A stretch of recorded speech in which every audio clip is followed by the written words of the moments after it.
திருவன் சரணம். நமோ தஸ்ஸு பகவதோ அரஹதோ சம்மா சம்புத்தஸ்ஸு. அதிகௌரவத்துக்குரிய எங்களுடைய கல்யாண மித்ரு குருநாதர் புத்தோத்பாதோ ஆரியன் வான்சவின் பாத நமஸ்காரம். இப்போது நாங்கள் பார்ப்போம் சித்திரை புத்தாண்டு விழா என்று. இன்றைக்கு தமிழ், சிங்களம், இந்து, சிங்களம் சித்திரை புத்தாண்டு தினம். இத்தினத்தன்று உலகில் வாழுகின்ற அனைத்து மனிதர்களுக்கும், மதம் கடந்த அனைத்து மனிதர்களுக்கும் இந்த சித்திரை புத்தாண்டு இனிய நல்வாழ்த்துக்களை முதலில் தெரிவித்துக் கொள்ளுகின்றோம். பகவான் புத்தர் அவர்கள் கோரும் சத்திய தர்மம் என்பது வெறுமனே நாலேஜ் கிடையாது. ஒரு அறிவு கிடையாது. அறிவை கடந்து, அறிவுக்கு அப்பாற்பட்டது, உணர்வுக்குத்தான் அகப்படக்கூடியது. இந்த ஃபீலிங், இந்த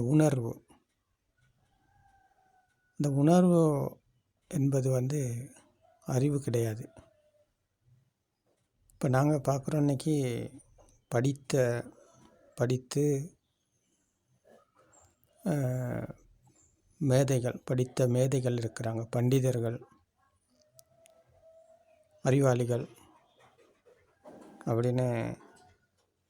இன்றைக்கி உலகில் எல்லா இடத்துலையும் அப்படி இருக்காங்க. படித்தவரும் இன்றைக்கி அறிவாளியாக இருக்கார், படிக்காதவரும் அவருக்கு தெரிஞ்சது தான் உலகம் அப்படின்ற மாதிரிக்கு அவருடைய அறிவை வளர்த்து அதில் தான் அவர் வாழ்ந்து கொண்டிருக்கிறார்.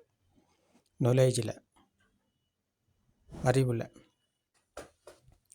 அப்போ பகவான் புத்தர் அவர்கள் கூறும் சத்திய தர்மம் என்பது நாலேஜ் இல்லை, அறிவு கிடையாது.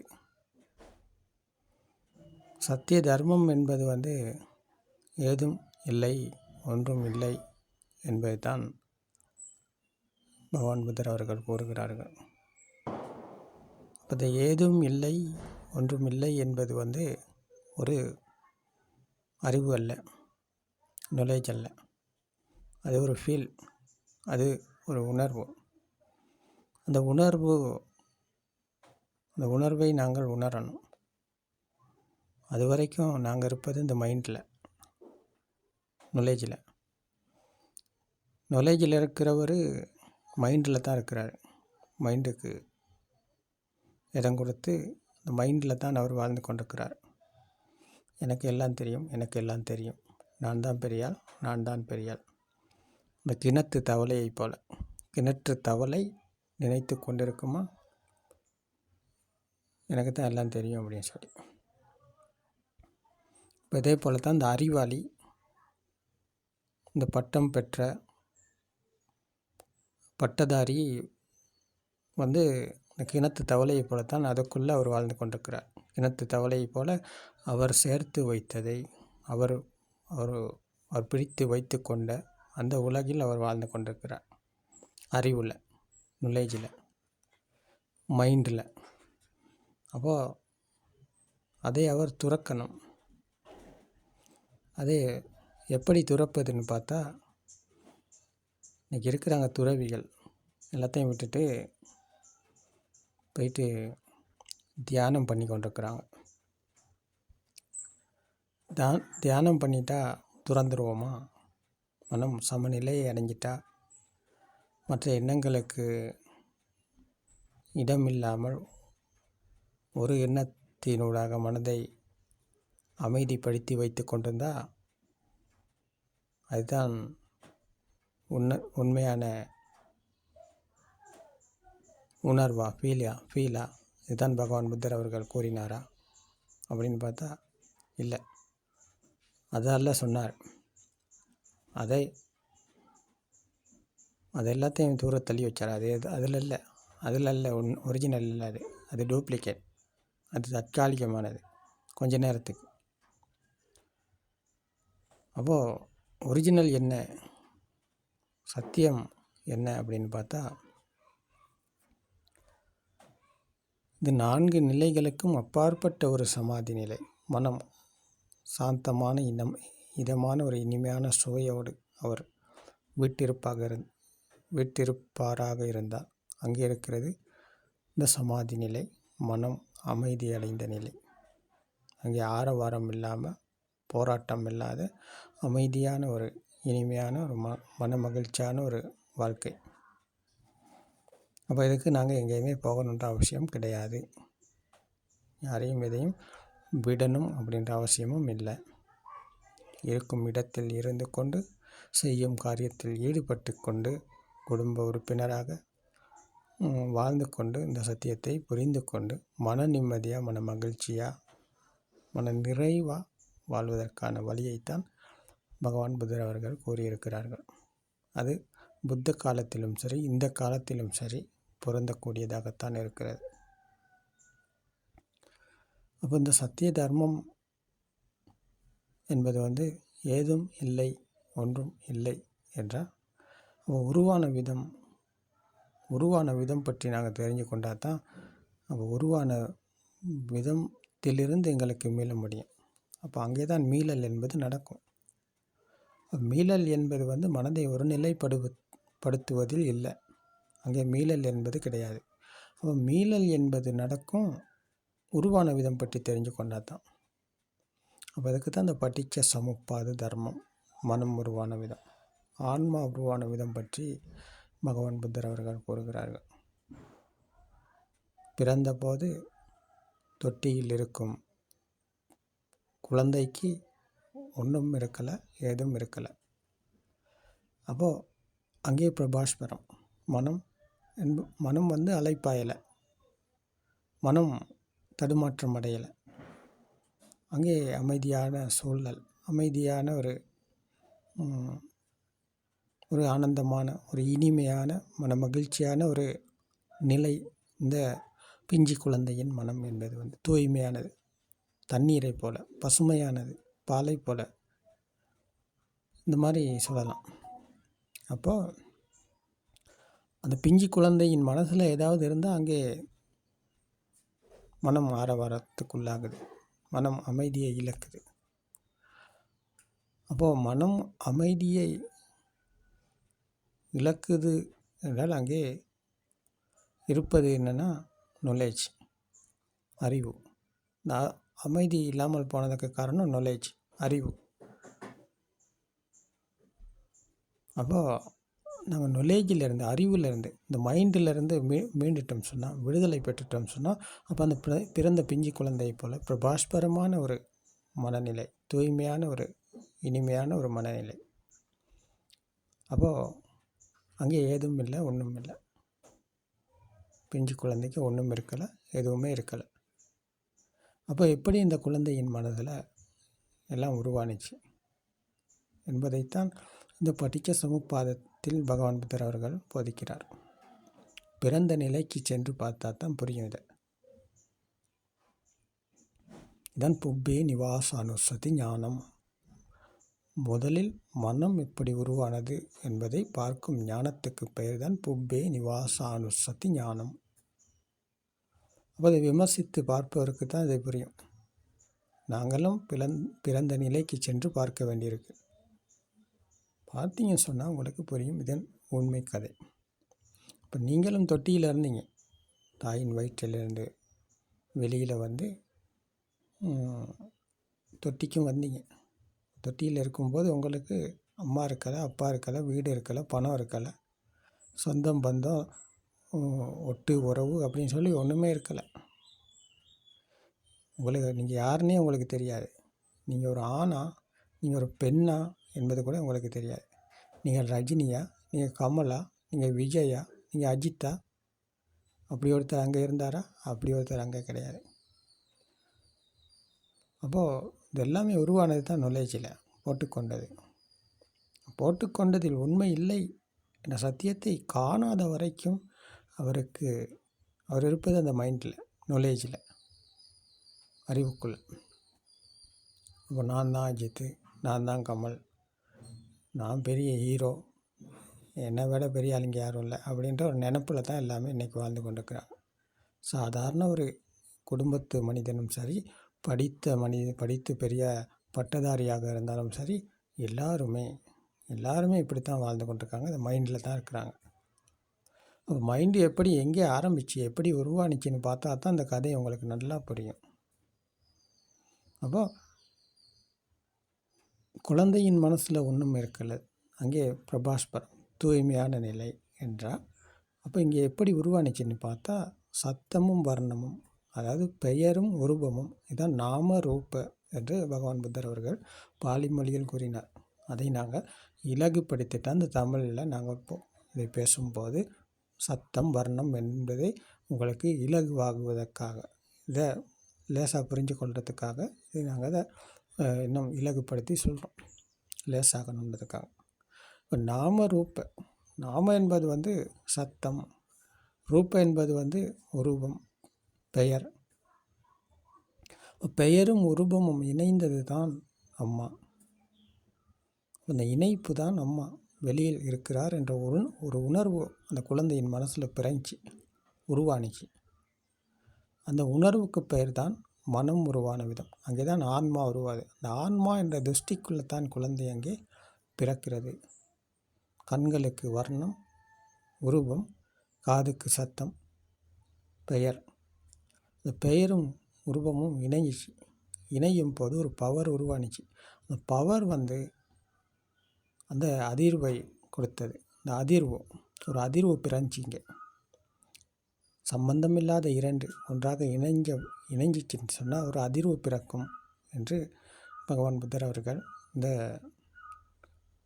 ஸ்கந்த போதனையில் கூறுகிறார்கள். ஸ்கந்தானாங் பாதிபாவோ ஆயத்தனாங் பட்டிலாபோ அயங் உச்சத்தி ஜாதி. அதாவது ஸ்கந்த என்பது இந்த உற்பத்தி நிலையங்களை கூறுகிறார்கள். கண், காது, மூக்கு, நாக்கு, உடல் என்ற இந்த 5 உற்பத்தி நிலையங்களால் இணைந்து கொடுக்கப்பட்டது தான், இணையப்பட்டது தான் வெளியில் இருக்கிறது என்று அந்த குழந்தைக்கு ஒரு உணர்வு உருவாகுது. இந்த ஆயத்தனம் பட்டியல் ஆகும். இந்த 5 உற்பத்தி நிலையங்களும் இணைஞ்சிச்சு. இங்கே முடிச்சு ஒன்று விழுந்துச்சு. இந்த முடிச்சில் தான் அந்த உலகம் பிறந்துச்சு. அம்மா உருவானார். இப்படித்தான் வெளியில் இருக்கிறார் என்ற ஒரு உணர்வு பிறந்துச்சு. அம்மா வெளியில் இருக்கிறாங்க அப்படின்ற சத்தமும் வர்ணமும் இணைந்த போது அங்கே ஒரு டச் ஆனிச்சு. அது டச் ஆனதுனால தான் ஒரு அதிர்வு பிறந்துச்சு. அந்த அதிர்வுக்குள்ளே தான் அங்கே இந்த ஆன்மாண்ட திருஷ்டி உருவானிச்சு, மனம் உருவானிச்சு. அப்போ அது குழந்தை தொட்டியில் இருக்கும்போது வெளியில் இருக்குது, அம்மா இருக்கிறாங்கன்ற உணர்வு உருவானதுனால அது பிற ஒளியை கொடுக்க தொடங்கினுச்சு. ஒரேடியாக எந்த ஒரு குழந்தையுமே சத்தத்தை கொடுக்காது. அதை கொஞ்சம் கொஞ்சமாக அம்மா அம்மா என்ற சத்தத்தை தொண்டையிலிருந்து வரத் தொடங்கியது. இப்படித்தான் அது இரண்டும் இணைஞ்சதுனால உருவானதுனால இணைஞ்சனால உருவானதுனால அது வெளியில் இருக்கிறது என்ற பிற ஒளியை கொடுக்க தொடங்கிச்சு.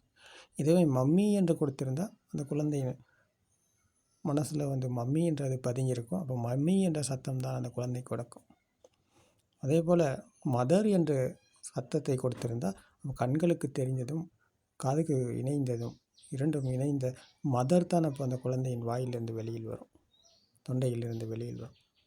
இதே போல் தான் எந்த சத்தமாக இருந்தாலும் அந்த சத்தமும் வர்ணமும் இணைந்து தான் அது நாங்கள் இன்றைக்கி பேசிக்கொண்டிருக்கோம். எல்லா வார்த்தைகளும் சத்தமும் வர்ணமும் இணைந்தது. அதற்குள் வாசனை இருக்குது, சுவை இருக்குது, குளிர், உஷ்ணம், இறுக்கமான, பாரமான தன்மைகள் எல்லாமே கலந்துருக்கு. அப்போ இதுதான் ஸ்கந்தானம் பாதிபாவோ ஆயத்தனம் பட்டிலாபோ அயங் உச்சத்தி ஜாதி. இந்த உற்பத்தி நிலையங்களால் உருவானது. வெளியில் இருக்கிறது என்று நினைத்து பிடித்து கொண்டபோது அந்த பிடிப்பில் தான் இங்கே குழந்தை பிறந்த ஜாதி பிறந்தது என்று பகவான் புத்தர் அவர்கள் கூறுகிறார்கள். பிறப்பு சம்பவம் இப்படித்தான் நடந்துச்சு. அப்போ இது தெரியாமல் தான் நாங்கள் இன்றைக்கி மனசில் வாழ்ந்து கொண்டிருக்கோம், மைண்டில் வாழ்ந்து கொண்டிருக்கோம், நாலேஜில் அறிவில் வாழ்கிறோம். அறிவில் வாழ்ந்து யாருமே அறிவாளியாக இருந்து யாருமே எதையும் கொண்டுக்கிட்டு போனது கிடையாது. எவ்வளோ பெரிய அறிவாளியாக இருந்தாலும் அவர் அதை மரணிக்கும் போது அவர் எல்லாத்தையும் விட்டுட்டு தான் போகிறார். அப்போ எதை சம்பாதிச்சும் எதை சேர்த்தும் வேலை இல்லை. எல்லாமே தற்காலிகமானது, எல்லாமே பொய்யானது, எல்லாமே போலியானது. அப்போ அதில் நிரந்தரமான மகிழ்ச்சி கிடையாது, நிரந்தரமான இன்பம் கிடையாது. அப்போ அவர் நிரந்தரமான இன்பத்தை பெற்றுக்கொள்ள வேண்டுமாக இருந்தால், நிரந்தரமான மகிழ்ச்சியை அவர் பெற்றுக்கொள்ள வேண்டுமா இருந்தால், அவர் சத்தியம் என்ன, உலகிலுள்ள யதார்த்தம் என்ன என்பதை அவர் புரிந்து கொள்ளணும். புரிந்து கொண்டால் அவருக்கு மைண்டிலிருந்து விடுதலை கிடைக்கும். அவர் வர வேண்டிய இடம் மனம் உருவான விதம், ஆன்மா உருவான விதம். இந்த ஆன்மா உருவான விதம் பற்றி அவர் கேட்டு தெரிந்து கொண்டு அதை அவர் விமர்சித்து நடைமுறையில் கையாண்டு பார்த்தா, அம்மா என்பவர் ஒரு எண்ணம் தான். அவர் அம்மா என்பவங்க வெளியில் இருக்கிறது கிடையாது. கைகளால் பிடிச்சு பார்த்தா ஒரு இறுக்கமான, பாரமான, ஒரு மென்மையான ஒரு ஸ்பர்சத்தை தான் உணர முடியும். கண்களுக்கு தெரிந்தது உருவம், காதுக்கு கேட்டது சத்தம், மூக்கால் முகர்ந்து பார்த்தா ஒரு வாசனை அல்லது துர்நாற்றம், நாக்கால் சுவைத்து பார்த்தா ஒரு ருசி, சுவை. இவை எல்லாமே கலந்த ஒரு எண்ணம் தான் அம்மா. 5 உற்பத்தி நிலையங்களும் கலந்த ஒரு எண்ணம் தான் அம்மா. அப்போ அம்மா வெளியில் இருக்காங்க, உண்மையா இது? அப்போ அம்மா என்பவர் உண்மையாக வெளியில் இருக்காங்களா? சத்தியமாக வெளியில் இருக்காங்களா? நல்லா பாருங்கள், இல்லை. அப்படி ஒருத்தர் வெளியில் கிடையாது. அப்படி ஒன்று வெளியில் இல்லை, எங்கேயுமே இல்லை. அப்போ நாங்கள் நினச்சி கொண்டு தான் வாழ்கிறோம் அம்மா இருக்கிறாங்க. அப்போ அம்மா இருக்கும்போது அம்மா என்னையை படிக்க வச்சாங்க, என்னை பாதுகாத்து வளர்த்தாங்க, எனக்கு எல்லாமே செஞ்சாங்க. என் அம்மா இல்லாமல் நான் இல்லை. தாய் இல்லாமல் நான் இல்லை, தானே எவரும் பிறந்ததில்லை, எனக்கு ஒரு தாய் இருக்கின்றார் அப்படின்னு சொல்லி அவர் சொல்வார். இது எல்லாமே கற்பனையிலிருந்து தான் வருது, எல்லாமே கற்பனை. அப்போ இந்த சத்தியத்தை புரிந்து கொண்டதன் பிறகு அவர் அம்மா என்பவர் ஒரு எண்ணம் என்ற சத்தியத்தை புரிந்து உணர்கிறார். உணர்ந்ததன் பிறகு அப்போ அந்த உணர்வுக்குள் அவர் வெளித்து கொள்ளும் போது அம்மா வெளியில் இல்லை என்ற துஷ்டிக்குள்ள இல்லை அவர் இருக்கிறார். அம்மா வெளியில் இல்லை அப்படின்ற துஷ்டியில் இல்லை இருக்கிறார். அவர் சத்தியத்தை புரிந்து கொண்டு அம்மாவோடு வழக்கம் போல் அந்த வீட்டில் மகிழ்ச்சியாக அவர் வாழ முடியும். அதாவது அம்மா இல்லை என்ற துஷ்டிக்குள்ளே அவர் போகலை. அம்மா என்பவர் வெளியில் இருப்பவர் அல்ல, மனசில் தான் இருக்கிறாங்க. அது ஒரு எண்ணம். அப்போது அவர் வெளிப்புறத்தை அல்ல அவர் பார்க்கிறார், வெளியில் இல்லை அவர் தேடுறார். வெளியில் எங்கேயுமே ஒன்றும் கிடையாது, எல்லாமே மனசில் தான் ஓடுது. அப்போ அவர் மீது தான் அவருடைய கவனம் இருக்குது. அவர் மீது அவர் கவனத்தை செலுத்தி பார்க்குறார். அப்போ எல்லா கதையும் இங்கே மனசில் தான் ஓடிக்கொண்டிருக்குன்னா வெளியில் அப்போ எங்கேயுமே எதுவுமே கிடையாது. வெளியில் ஒரு கதை இல்லை, எல்லாமே மனசில் தான் ஓடிக்கொண்டிருக்கு. திரைப்படத்தில் அந்த ப்ரொஜெக்டர் போல் ஓடிக்கொண்டிருக்கு. அப்போது இந்த கதையில் வெளியில் எங்கேயாவது ஏதாவது ஒன்று இருந்தால் அது புத்த தர்மம் ஆகாது. வெளியில் போட்டுக்கொண்டு கதைப்பதெல்லாம் புத்த தர்மம் கிடையாது. மனதில் தான் எல்லாமே கதை ஓடுது அப்படின்றத புரிஞ்சு கொள்ள முடியும் இந்த பட்டிச்ச சமுப்பாத தர்மத்தினூடாகத்தான். மனம் உருவான விதம் பற்றி புரிஞ்சு கொண்டாதான். அப்போ அங்கே தான் அதுதான் ஆன்மா உருவான விதம். அப்போ இந்த சத்தியத்தை புரிந்து கொள்வார். அந்த ஆன்மா இந்த துஷ்டியிலிருந்து மீள்கிறார். வெளியில் இருக்கிறது இந்த துஷ்டியிலிருந்து அவர் மீள்கிறார். துஷ்டியிலிருந்து மீண்டவர் சாமானியமான முறையில் அவர் வாழ்கிறார். வீட்டில், குடும்பத்தில் சாதாரணமாக வாழ்கிறார். அது புது வருடம் அன்னைக்கு அவங்களுக்கு சித்திரை புத்தாண்டு அன்றைக்கி அவங்க வீட்டில் வழக்கம் போல் என்னென்ன செய்யணுமோ அதெல்லாமே செய்வாங்க. அதில் மாற்றம் இல்லை. ஆனால் அவர் எதுலையுமே வெளியில் இல்லை, எல்லாமே மனசில் தான் இருக்குது அப்படின்ற சத்தியத்தை புரிந்து உணர்ந்து அந்த உணர்வுக்குள்ளே இருக்கிறார், அந்த ஃபீலிங்கில் இருக்கிறார். அந்த ஃபீலிங் பக்கம் தான் அவர் இருக்கிறார், மனதின் பக்கம் அல்ல அவர் இருக்கிறார். உலகின் பக்கம் அல்ல அவர் இருக்கிறார். உலகம் என்பது உண்மை அல்ல, கற்பனை, மனதின் மாயை என்ற சத்தியத்தை புரிந்து அந்த உணர்வுக்குள் அவர் இருக்கிறார். இதுக்கு பேர் தான் அந்த ஃபீலுக்குள் அவர் இருக்கிறார். ஃபீல் என்பது அங்கே நாலேஜ் அல்ல, அவர் உணர்கிறார், சத்தியத்தை உணர்கிறார். அப்போது 4 நிலைகளுக்கும் அப்பாற்பட்டது. நிற்பது, நடப்பது, இருப்பது, படுப்பது, எல்லா நேரத்திலும், இரவும் சரி, பகலும் சரி, காலையும் சரி, மாலையும் சரி, எந்த நேரமும் சரி, எல்லா நேரத்திலும் இந்த சத்தியத்தோடு அவர் இணைந்திருக்கிறார். அப்போ இதுக்கு நிலை ஒன்று கிடையாது, இதுக்கு நேர காலம் கிடையாது. எல்லா நேரத்திலும் இந்த நொடியில் அவர் இருக்கிறார். அந்த உணர்வுக்கு இடம் கொடுத்து உணர்வின் பக்கம் அவர் இருக்கும்போது அவர் இருப்பது இந்த நொடியில் மட்டும்தான். இந்த நொடியில் தான் அவர் இருக்கிறார். இதற்குத்தான் சன சம்பத்தி என்று பகவான் புத்தர் அவர்கள் கூறினார்கள். இந்த நொடிக்குள் இருக்கிறார். நொடியில் ஏதாவது ஒன்று இருக்குதா? கண்களுக்கு தெரிந்த உருவத்தில் உண்மை இருக்குதா? கண் என்பது ஒரு சென்சர். அப்போ அது வெளியில் இருக்கா? வெளியில் இல்லை. அப்போ மனசில் இருக்கா? மனசிலும் இல்லை. எங்கே இருக்குது? எங்கேயுமே கிடையாது. எங்கேயுமே அப்படி ஒன்றும் கிடையாது. இந்த உணர்வு என்பது அதிகமாகி போகும்போது மனதிலும் ஏதும் இல்லை, எண்ணங்களிலும் ஏதும் இல்லை, எதுவுமே நிரந்தரம் இல்லை. எல்லாமே சிஸ்டம் படி ஓடிக்கொண்டிருக்கு. கண் மூலியமாக எண்ணங்கள் ஓடுது, காது மூலியமாக எண்ணங்கள் ஓடுது, மூக்கு மூலியமாக எண்ணங்கள் ஓடுது, நாக்கு மூலியமாக எண்ணங்கள் ஓடுது, உடல் மூலியமாக எண்ணங்கள் ஓடுது, மனம் மூலியமாக எண்ணங்கள் ஓடுது. அப்போ இந்த எண்ணங்கள் ஓடிக்கொண்டே இருக்குது. ஆனால் அதற்குள் இறங்கி கொண்ட ஒருவர் இல்லாமல் இவர் அந்த உணர்வுக்குள் விழித்து கொண்டிருக்கிறார், உணர்வில் இருக்கிறார். அப்போது மைண்டில் இல்லை, அப்போ அவர் இருக்கிறார். எண்ணங்களில் அவர் இருக்கிறார். அப்போது நாலேஜில் அல்ல அவர் இருக்கிறார். அவர் இருப்பது இந்த ஃபீலோடு, சத்தியத்தோடு. ஃபீல் என்பது ஒரு உணர்வு. அது உப்பை போல உணரக்கூடியது. உப்பு என்பது நாங்கள் சாப்பாட்டுக்கு எடுத்துக்கொள்வது. அப்போ சாப்பிடும் உப்பு என்பது உணரக்கூடியது. அதை வார்த்தைகளால் நாங்கள் சொல்லப்போனால் அது வெறும் எண்ணங்கள் தான். அந்த உணர்வை வெளிப்படுத்த முடியாது. அது அவரவர் உணரக்கூடியது. உப்பின் சுவையை அவரவர் உணரக்கூடியது. அப்போ இந்த சத்தியத்தையும் அப்படித்தான். அவரவர் உணரும் போது, அந்த உணர்வுக்குள் அவர் விழித்து கொள்ளும் போது அதை சொல்ல முடியாது. எண்ணங்கள் எல்லாமே சங்காரா. நாங்களும் பகவான் புத்தர் அவர்களும் சத்தியத்தை போதனை செய்தார், வார்த்தைகளை பயன்படுத்தி. ஆனால் வார்த்தைகளில் உண்மை இல்லை என்ற சத்தியத்தை கூறினார். அப்போது நாங்கள் சொல்வதில் அல்ல இருக்குது, சொல்லும் விடயத்தில் அல்ல இருக்குது, சொல்லாத ஒரு விடயம் இதுக்குள்ளே இருக்குது. அப்போ அதை பிடிக்கிறது உங்கள் கையில் தான் இருக்குது. அதை பிடிச்சி கொள்வது அதுதான் குசலை. அதை பிடிச்சி கொள்வது தான் குசலை. அதை பிடிச்சிட்டிங்க சொன்னால் அப்போ வழி திறக்கும் உங்களுக்கு. பகவான் புத்தர் அவர்கள் 84,000 போதனைகளை செய்தார், தர்ம ஸ்கந்தனைகளை போதனை செய்தார். ஆனால் எல்லாமே சங்காரா, எல்லாமே எண்ணங்கள். எதுலேயுமே எண்ணங்களில் உண்மை இல்லை. ஆனால் அதற்கு கீழே, அதற்கு அடியில் உண்மை இருக்குது. எண்ணங்களுக்கு கீழே சொல்வதில் இல்லை, சொல்வதற்கு உள்ளுக்கு விஷயம். அதைத்தான் நாங்கள் இங்கே காண வேண்டியிருக்கிறது. அப்போது நாங்கள் இந்த பிரதிபதா மாப்புதல் நடைமுறை பக்கம் திரும்பி பார்த்தா தான் அது எங்களுக்கு புரிய கொள்ள முடியும். அந்த நடைமுறை அனுபவத்திலிருந்து தான் எங்களுக்கு மீளல் என்பது நடக்குது.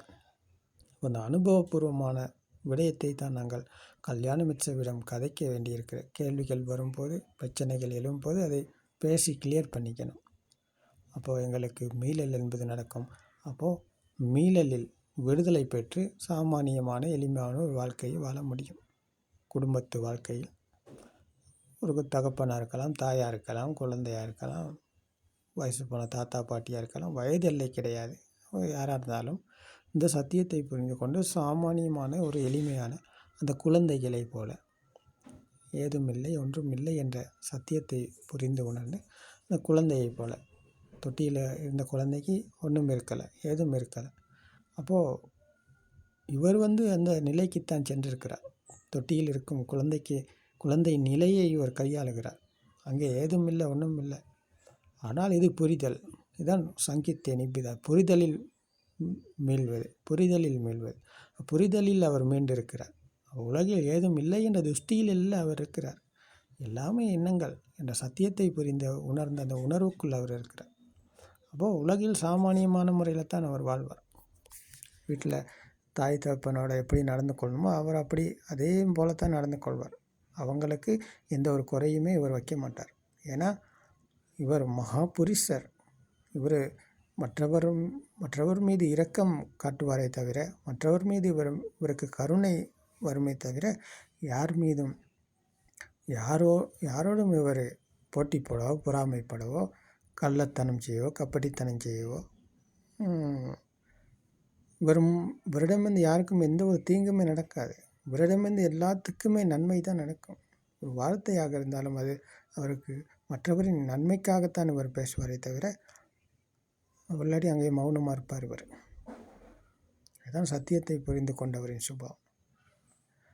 வயதில்லை இல்லை, சாதாரணமான ஒரு எளிமையான மன மகிழ்ச்சியான ஒரு வாழ்க்கை, மன நிம்மதியான ஒரு வாழ்க்கை, அமைதியான ஒரு வாழ்க்கை, போராட்டம் இல்லை, ஆரவாரம் இல்லை, அமைதி. இந்த அமைதியைத்தான் பகவான் புத்தர் அவர்கள் விரும்பினார்கள். அமைதி என்பது கூட்டத்தில் இருந்தாலும் இந்த அமைதி அவருக்குள் இருக்கும். அதை யாராலும் கலைக்க முடியாது.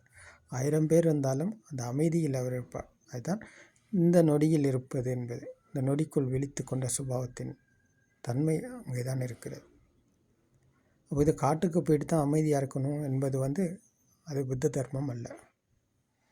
1000 பேரும் இருக்கும் இடத்திலும் இந்த அமைதியில் அவர் இருப்பார். ஏன்னா அவர் ஆரவாரமாக ஆக மாட்டார். அவர் எதுக்குமே கலங்க மாட்டார். எதுக்குமே அவர் பாய்ஞ்சி போக மாட்டார். ஏன்னா அவர் இருப்பது இந்த உண்மையை சத்தியத்தை கண்டு சத்தியத்தை புரிந்து உணர்வு. அப்போது இந்த உணர்வுக்குள்ள அவர் இருக்கும்போது எதற்குமே அவர் கலங்க மாட்டார். இந்த ஃபீல் இதுதான் இன்றைக்கி தேவைப்படுது இந்த உலகத்துக்கு. இது புது வருடத்தன்னைக்கு இந்த சத்தியத்தை நீங்கள் பெற்றுக்கொண்டீங்க சொன்னால், இதை தவிர உங்களுக்கு எவ்வளோ பெரிய சொத்து சுகம் இருந்து நீங்கள் எவ்வளோ பெரிய மாளிகையில் வாழ்ந்தாலும் அது நிரந்தரம் இல்லாதது, தற்காலிகமானது. நீங்கள் துன்பத்துக்கு உள்ளாகி தான் இருக்கீங்க. துன்பத்துக்கு முகம் கொடுத்து கொண்டு தான் இருக்கீங்க. துன்பத்தில் தான் நீங்கள் வாடி வதங்கி கொண்டு இருக்கீங்க. ஆனால் நீங்கள் இந்த சத்தியத்தை புரிந்து கொண்டீங்க சொன்னால் உங்களுக்கு துன்பத்திலிருந்து மீண்டு துன்பத்திலிருந்து விடுதலை பெற்று மன மகிழ்ச்சியாக நிரந்தரமான ஒரு சமாதி நிலையோடு ஆனந்தமாக உங்களுக்கு வாழ முடியும். அது மாளிகையில் இருந்தாலும் சரி, ஏழை குடிசையில் இருந்தாலும் சரி, ரோட்டில் இருந்தாலும் சரி, எங்கே இருந்தாலும் சரி, உங்களுக்கு இந்த சமாதி நிலையில் இருக்க முடியும். மன மகிழ்ச்சியாக மன ஆனந்தமாக வாழ முடியும். அப்போ இந்த சித்திரை புத்தாண்டு தினத்தன்று இந்த செய்தியைத்தான் உங்களுக்கு நாங்கள் சொல்ல வேண்டியிருக்கிறது. நீங்கள் உலகில் எங்கே இருந்தாலும், உலகில் எந்த மூலையில் இருந்தாலும் இந்த சத்தியத்தை கேட்டு பாருங்கள், சத்திய தர்மத்தை கேட்டு பாருங்கள். இதை தவிர உங்களுக்கு எங்கேயுமே சத்தியம் ஒன்று கிடைக்காது. இதை தவிர வேறு சொத்து சுகம் எதுவுமே நிரந்தரம் இல்லை. இதுதான் நிரந்தரமானது சத்திய தர்மம். பகவான் புத்தர் அவர்கள் கூறுகிறார்கள், சப்பதானங் தம்மதானங் ஜினாதி, சப்பதானங் தம்மதானங் ஜினாதி. தர்மத்தை தவிர தானம் என்று, சிறந்த தானம் என்று இங்கே ஒன்று கிடையாது. சத்திய தர்மத்தை தவிர தானம் என்று ஒன்று கிடையாது. அது எதுவாக இருந்தாலும், சாப்பாடாக இருக்கலாம், இல்லாட்டி உடையாக இருக்கலாம், பணமாக இருக்கலாம், வீடு வாசல், இந்த மாதிரி எதை இருந்தும் வேலை இல்லை. அவர் இருப்பது இந்த சம்சார துன்பத்திலாக இருந்தால் அவருக்கு இருப்பது வெறும் துன்பம் மட்டும்தான். எல்லாத்துலேயும் இருந்து மீள்வதற்கு இந்த சத்திய தர்மம் தான் தேவை. இதுதான் அனைத்து தானத்தையும் சிறந்ததை விட தர்ம தானம் தான் சிறந்தது. எல்லா தானத்தையும் விட தர்ம தானமுமே சிறந்தது. இதை தவிர வேறு தானம் எங்கேயுமே கிடையாது. இந்த உலகில் இதை தவிர எங்கேயுமே ஒரு தானம் சிறந்த தானம் இல்லை. இந்த தானத்தை தான் நாங்கள் உங்களுக்கு வழங்கி கொண்டிருக்கிறோம். இந்த புத்தோத்பாத போதனைகளினூடாக நீங்களும் கேட்டு பாருங்கள், இதை கையாண்டு பாருங்கள், முயற்சி பண்ணுங்கள், விடாமுயற்சியோடு செயல்படுங்க. உங்களுக்கு இந்த சத்திய தர்மத்தை புரிந்து உணர்ந்து பிரத்யட்சம் அடைய இந்த புத்தோத்பாத போதனைகள் உங்களுக்கும் துணையாக இருக்கும். திருவான் சரணம்.